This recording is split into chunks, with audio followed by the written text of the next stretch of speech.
هاي حبايبي الحلوين، إن شاء الله تكونوا بألف خير. أكلة اليوم هي الفلافل، أكلة شعبية بامتياز.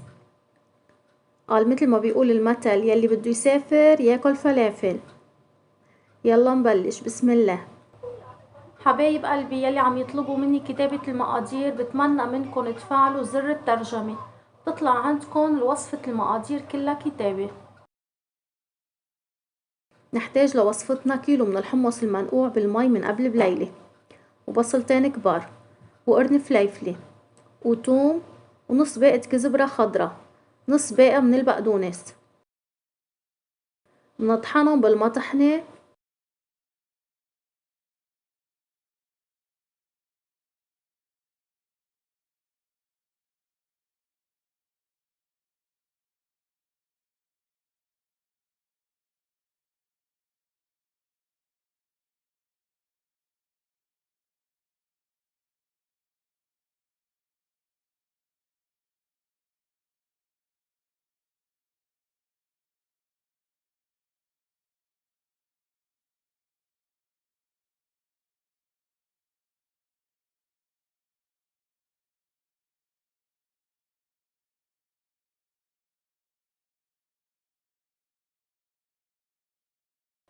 وهيدا شكلهم بعد ما انطحنوا.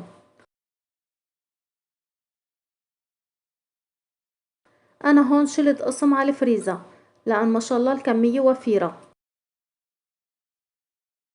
بنحتاج ملعقة طعام ملح، ملعقة نشا، نص ملعقة صغيرة بيكربونات الصوديوم،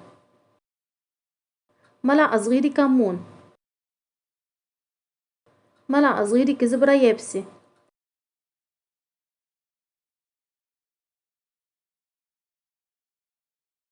ملعقة صغيرة بودرة ثوم.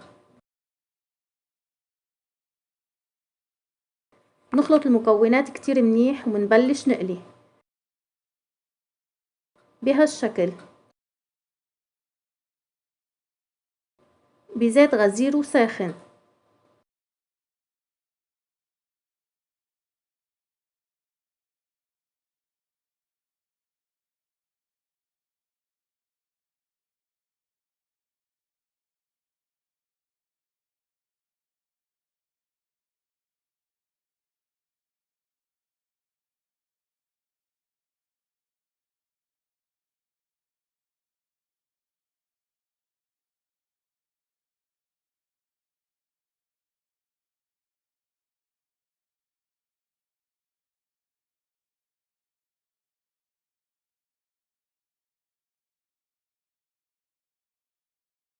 يلي مش متوفر عندن قالب الفلافل فيهم يعملوا بإيدهم بهالطريقة.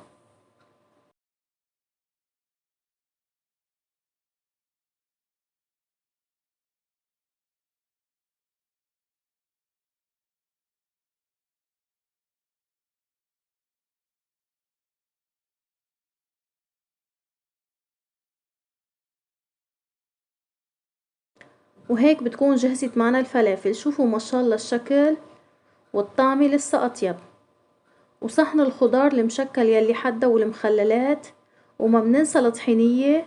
لتحضير الطحينية، طحينية، توم، حامض، لبن، ورشة ملح.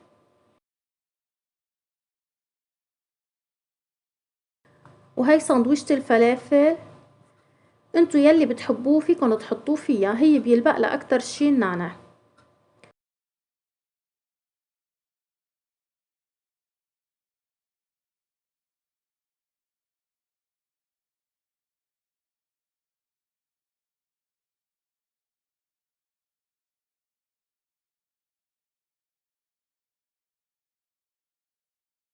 وهذه أطيب سندويشة فلافل، جربوها واكتبوا لي رأيكم بالتعليقات.